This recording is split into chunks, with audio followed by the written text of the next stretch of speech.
വെറും 9200 ദിവസം. ദൈവജനമേ, ഒരു കാര്യം ഞാൻ ഉറപ്പിച്ചു പറയട്ടെ. മത്തായിയുടെ സുവിശേഷം 25-ാം അധ്യായം ഇഷ്ടൊന്ന് വായിച്ചേ. കർത്താവിന് വേണ്ടി കാത്തിരുന്ന ഒരു മണവാട്ടിയിൽ എന്ന് വായിച്ചേ.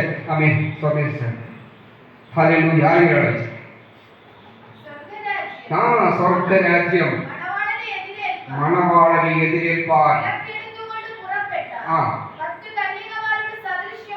ഹല്ലേലൂയ.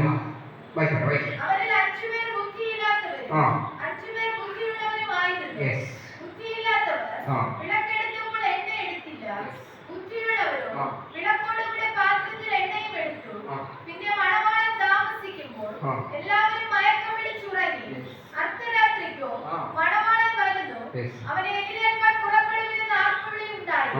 അപ്പോൾ കന്യകമാർ എല്ലാവരും എഴുന്നേറ്റ് വിളക്ക് തെളിയിച്ചു. എന്നാൽ ബുദ്ധിയില്ലാത്തവർ ബുദ്ധിയുള്ളവരോട്, ഞങ്ങളുടെ വിളക്ക് കെട്ടുപോകുന്നത് കൊണ്ട് നിങ്ങളുടെ എണ്ണയിൽ കുറെ ഞങ്ങൾക്ക് തരുവിനെന്ന് പറഞ്ഞു. ബുദ്ധിയുള്ളവർ, ഞങ്ങൾക്ക് നിങ്ങൾക്ക് പോരാ എന്ന് വരാതിരിക്കാൻ നിങ്ങൾ വിൽക്കുന്നവരുടെ അടുക്കൽ പോയി വാങ്ങിക്കൊള്ളുമെന്ന് ഉത്തരം പറഞ്ഞു. ഇന്ന് രാത്രി ഇതിനകത്തിരിക്കുന്ന പ്രിയമുള്ളവരോട് പരിശുദ്ധാത്മാവ് പറയും, നിന്റെ വിളക്കിൽ എണ്ണയുണ്ടോ? ഇന്ന് രാത്രി ഇതിനകത്തിരിക്കുന്ന പ്രിയമുള്ളവരോട് ദൈവാത്മാവ് ചോദിക്കുക, കുഞ്ഞെ, നിന്റെ വിളക്കിൽ എണ്ണയുണ്ടോ? നീ രക്ഷിക്കപ്പെട്ടിട്ട് ഏറെ നാളായി.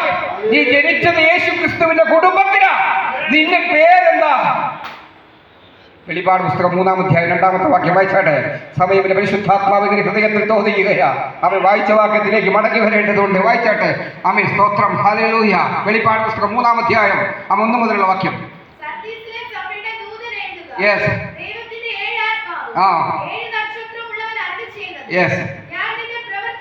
ഞാൻ നിന്റെ പ്രവൃത്തി അറിയുന്നു. ജീവനുള്ളവൻ എന്ന് നിനക്ക് പേരുണ്ടെന്ന് ഇതിനകത്തിരിക്കുന്നവരോടാ പറയുന്നത്, പുറത്തുള്ളവരോടല്ല കേട്ടോ, വെളിയിലിരിക്കുന്നവരോടല്ല. ഇതിനകത്തിരിക്കുന്ന എന്നെ കേൾക്കുന്ന ദൈവജനത്തോട് പരിശുദ്ധാത്മാവ് പറയുക, ജീവനുള്ളവനെന്ന് നിനക്ക് പേരുണ്ട്. വിശ്വസിക്കുന്നവർ കരങ്ങൾ ഉയർത്തിയാട്ടെ. കർത്താവേ, എന്റെ പേര് ജീവിച്ചിരിക്കുന്നവനെന്ന. ഇതിനകത്ത് ഞാൻ ദൈവാത്മാവിന്റെ കാര്യം വിളിച്ചു പറയട്ടെ. ഇതിനകത്തും മരിച്ചവരുടെ അവസ്ഥയിലുള്ള ചിലവരെ ദൈവാത്മാവ് രാത്രി കാണിക്കുകയാ. മരിച്ചവനാകുന്നു. വായിച്ചാട്ടെ സിസ്റ്ററെ.